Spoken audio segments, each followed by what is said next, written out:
Assalamualaikum warahmatullahi wabarakatuh. Om Swastiastu. Perkenalkan, nama saya Ikadek Arya Prayoga, NIM F2020010079. Program studi S1 Farmasi, asal Universitas Manado Waluya. Dalam video ini saya akan menjelaskan materi tentang anatomi fisiologi manusia, tentang sistem penginderaan dan anatomi fisiologi mata dan telinga. Untuk topik yang pertama adalah sistem indera. Sistem indera adalah bagian dari sistem saraf yang berfungsi untuk proses informasi indera. Di dalam sistem indera terdapat reseptor indera, jalur saraf, dan bagian dari otak ikut serta dalam tanggapan indera. Umumnya, sistem indera dikenal penglihatan, pendengaran, penciuman, pengecapan, dan praba, atau yang biasa kita sebut sebagai panca indera. Untuk bagian-bagian dari panca indera, yang pertama adalah mata. Mata merupakan salah satu organ indera yang paling sering digunakan di antara kelima indera lainnya. Indera penglihatan merupakan sarana utama untuk mengumpulkan suatu informasi dari sekitar kita. Untuk contoh gambar dari mata bisa kita lihat di dalam video ini, bagian kanan. Yang bagian yang kedua adalah lidah. Lidah adalah kumpulan otot rangka pada bagian lantai mulut yang dapat membantu pencernaan makanan dengan mengunyah dan menelan. Lidah dikenal sebagai indera pengecap yang banyak memiliki struktur tunas pengecap. Lidah juga turut membantu dalam tindakan bicara, juga membantu membolak-balik makanan dalam mulut. Bagian yang ketiga adalah kulit. Kulit adalah suatu organ pembungkus seluruh permukaan luar tubuh, yang merupakan organ terberat dan terbesar dari tubuh, yang dimana kulit ini berfungsi sebagai alat peraba. Yang keempat adalah hidung. Hidung merupakan alat indera manusia yang menanggapi suatu rangsang berupa bau atau zat kimia yang berupa gas. Dan bagian yang terakhir adalah telinga. Telinga merupakan sebuah organ yang mampu mendeteksi atau mengenali suara dan juga banyak berperan dalam keseimbangan dan posisi tubuh. Selanjutnya, saya akan membahas untuk topik yang kedua, yaitu anatomi fisiologi mata. Secara anatomi, mata dapat dibagi menjadi dua, yaitu bagian luar dan bagian dalam.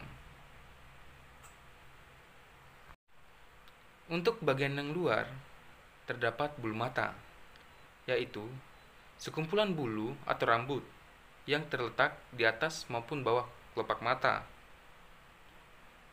yang berfungsi untuk menghalangi atau menghambat debu dari luar masuk ke mata. Selanjutnya adalah kelenjar air mata. Kelenjar air mata berfungsi untuk memproduksi air mata, yang dimana air mata ini digunakan agar mata tetap basah. Selanjutnya, kelopak mata. Kelopak mata berfungsi untuk melindungi mata dari benda asing yang ada di luar, atau agar tidak masuk di dalam mata. Yang keempat, ada alis mata, yang merupakan suatu kumpulan rambut yang berfungsi agar menahan air keringat dari atas tidak jatuh di dalam bola mata. Selanjutnya, bagian dalam mata. Yang pertama adalah kornea. Kornea atau selaput bening adalah bagian depan mata yang tembus pandang yang menutupi iris dan pupil. Bila kornea disentuh, maka kelopak mata akan menutup secara refleks. Kornea tidak memiliki pembuluh darah. Kontribusi kornea selain sebagai pertahanan fisik dan kimia bola mata, juga sebagai komponen media reaktif yang berkekuatan 40-44 dioptri. Bagian yang kedua adalah iris. Iris adalah daerah berbentuk gelang pada mata yang dibatasi oleh pupil dan sklera atau bagian putih dari mata. Iris berfungsi untuk mengatur banyaknya jumlah cahaya yang masuk ke mata. Selanjutnya yang ketiga adalah pupil. Pupil merupakan bagian di tengah mata yang berbentuk bulat dan berwarna hitam. Fungsi pupil adalah untuk mengatur berapa banyak cahaya yang masuk ke dalam mata. Yang keempat, aqueous humor atau yang bisa kita sebut sebagai beranda depan adalah cairan yang berlendir yang transparan yang hampir menyerupai dengan plasma, namun memiliki konsentrasi protein yang rendah. Cairan ini dihasilkan oleh tubuh siliari atau struktur yang mendukung lensa. Yang kelima adalah lensa. Lensa mata atau biasa disebut sebagai kristalin adalah bagian mata yang terletak di belakang pupil mata yang berfungsi untuk memfokuskan cahaya ke retina. Selanjutnya yang keenam adalah vitreous humor. Vitreous humor sering disebut juga sebagai tubuh vitreous atau gel yang mengisi ruang antara lensa mata dan retina yang terletak di dalam bola mata manusia. Vitreous berperan untuk mempertahankan bentuk mata dan menahan retina agar tetap pada tempatnya. Yang ketujuh adalah sklera. Sklera adalah bagian berwarna putih dan keras pada bola mata. Sklera yang berbentuk dari jaringan ikat ini berfungsi untuk mempertahankan bentuk bola mata dan melindungi bagian penting di dalam mata, seperti retina dan lensa mata. Yang kedelapan adalah koroid. Koroid adalah lapisan pembuluh darah pada mata yang terletak di antara retina dan sklera. Koroid berfungsi mengalirkan oksigen dan nutrisi ke retina. Yang kesembilan adalah retina. Retina terletak di bagian belakang mata sebagai bagian dari sistem saraf pusat. Bagian mata ini terhubung dengan otak dan berperan untuk menangkap cahaya dari luar kemudian akan diterjemahkan oleh otak. Hal ini yang membuat seseorang dapat melihat. Yang ke-10 adalah bintik kuning. Bintik kuning adalah bagian dari retina yang paling peka terhadap cahaya karena merupakan tempat perkumpulan sel-sel saraf yang berbentuk curucut dan batang. Dan bagian yang ke-11 adalah otot-otot mata. Mata memiliki 4 kelompok otot. Yang pertama, otot-otot ekstraokuler yang mengontrol gerakan mata. Yang kedua, otot-otot iris yang berfungsi untuk memperbesar atau mengerut pupil mata, mengendalikan seberapa banyak cahaya yang masuk. Yang ketiga, otot-otot kelopak mata yang mengontrol pembukaan dan penutupan kelopak. Dan yang keempat, otot-otot siliaris, yaitu kontrol lensa ini fokus dalam mata. Selanjutnya, saya di sini akan menjelaskan tentang cara kerja mata. Yang pertama adalah cahaya memantulkan objek dan mengirim pada garis lurus menuju mata Anda. Yang kedua, cahaya melalui kornea menuju pupil dan diteruskan ke lensa mata. Yang ketiga, kornea dan lensa membelokkan atau membiaskan cahaya agar difokuskan ke retina. Yang keempat, fotoreseptor pada retina mengkonversi cahaya menjadi gelombang elektrik. Yang kelima, gelombang elektrik melalui saraf optik menuju otak. Dan yang keenam, otak memproses sinyal-sinyal itu menjadi sebuah bayangan sehingga kita bisa dapat melihat. Selanjutnya, saya akan menjelaskan sedikit tentang gangguan-gangguan pada mata. Yang pertama adalah rabun jauh, yaitu kelainan pada mata yang dimana bayangan yang dibentuk oleh lensa jatuh di depan retina. Kelainan ini terjadi karena lensa terlalu cembung atau garis tengah mata panjang. Kelainan ini dapat ditolong dengan menggunakan lensa negatif. Berikutnya, rabun dekat, yaitu kelainan mata yang dimana bayangan yang dibentuk oleh lensa jatuh di belakang retina. Kelainan ini terjadi karena lensa mata terlalu pipih atau garis tengah mata pendek. Kelainan ini dapat ditolong dengan menggunakan lensa positif. Yang ketiga adalah rabun senja, yaitu kelainan pada mata karena defisiensi vitamin A. Akibatnya, penderita kesulitan melihat benda saat terjadi perubahan dari terang ke gelap atau saat senja. Dan yang keempat, presiobiopia, yaitu kelainan pada mata karena tidak elastisnya lensa mata untuk berakomodasi. Penderita kelainan ini biasanya menggunakan lensa ganda, yaitu lensa positif dan lensa negatif. Itulah penjelasan saya tentang anatomi fisiologi mata.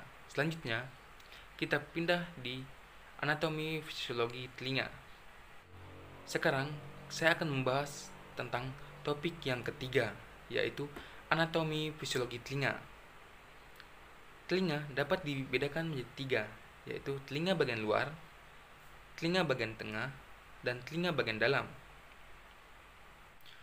Penjelasan untuk telinga bagian luar adalah bagian-bagian telinga luar diuraikan sebagai berikut, yaitu daun telinga yang berfungsi untuk menangkap getaran bunyi.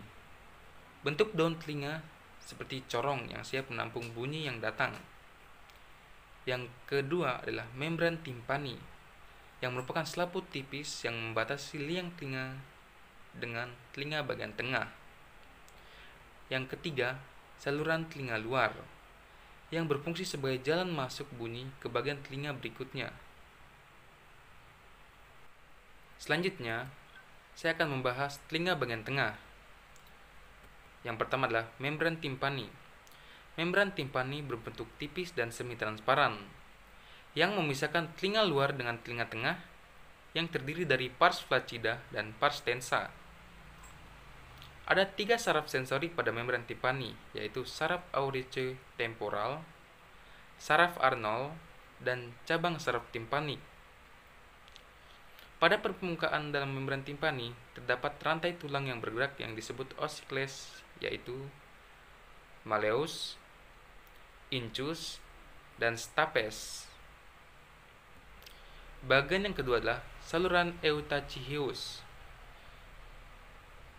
Saluran ini yang menghubungkan telinga tengah dengan hulu kerongkongan dan hidung atau nasofaring, yang fungsinya untuk menyamakan tekanan udara dengan gerakan buka tutup.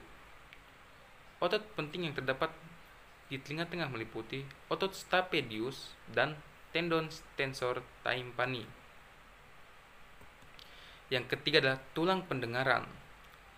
Anatomi telinga bagian tengah terdiri dari lorong yang berisi udara yang di mana terdapat 3 tulang, yaitu tulang martil yang melekat pada gendang telinga, tulang landasan yang berada di tengah rangkaian tulang pendengaran telinga, dan tulang sanggurdi, yaitu tulang yang menghubungkan bagian telinga tengah dan bagian telinga dalam.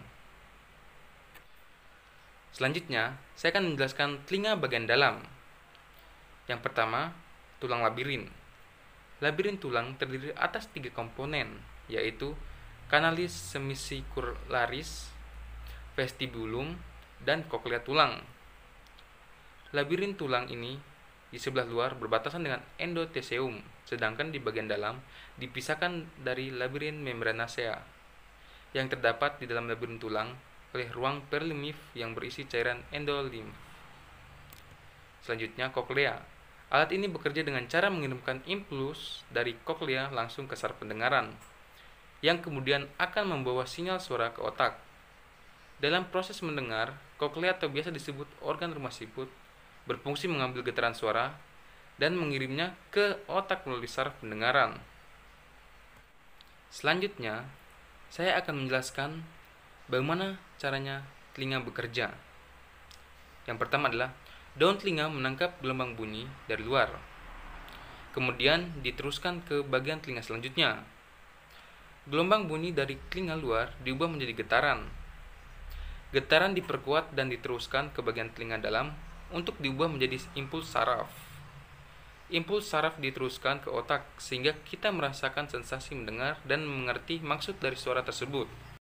Selanjutnya, saya akan membahas tentang gangguan-gangguan pada telinga. Yang pertama adalah infeksi telinga. Telinga memiliki lubang yang terpapar dengan lingkungan di luar tubuh, sehingga berpotensi mengalami infeksi. Umumnya, infeksi pada telinga dapat terjadi di bagian telinga tengah atau otitis media dan bagian telinga luar, otitis eksternal. Kedua, infeksi ini dapat menurunkan fungsi pendengaran Anda. Yang kedua, tinnitus. Tinnitus sebenarnya adalah istilah medis dari persepsi adanya suara berdenging dalam telinga. Pada kondisi yang berat, seringkali suara berdenging ini dapat mengganggu kehidupan. Tinnitus bisa terjadi secara terus-menerus atau hilang timbul. Adapun beberapa faktor yang bisa menimbulkan tinnitus adalah kebiasaan konsumsi alkohol, kafein, serta kebiasaan merokok. Selanjutnya adalah barotrauma. Dapat diartikan sebagai cedera pada telinga akibat perubahan tekanan dalam kondisi sederhana. Barotrauma bisa Anda alami saat berpindah ketinggian seperti dari dataran rendah ke dataran tinggi atau sebaliknya. Misalnya saat pesawat lepas landas atau mendarat. Dan yang keempat adalah telinga tersumbat. Sebenarnya serumen atau tahi atau kotoran telinga secara alami diproduksi kelenjar yang berada di dalam telinga, yang juga berfungsi sebagai proteksi bagi telinga. Namun jika serumen yang dibentuk melebihi kebutuhan dan pengeluaran dari telinga, maka dapat terjadi penumpukan serumen atau kotoran telinga. Pada akhirnya, ini bisa mengakibatkan sumbatan di telinga yang mengganggu fungsi pendengaran. Terima kasih, itu saja penjelasan dari video saya. Jika ada kesalahan kata, mohon dimaafkan. Saya tutup dengan wabillahi taufiq hidayat. Wassalamualaikum warahmatullahi wabarakatuh.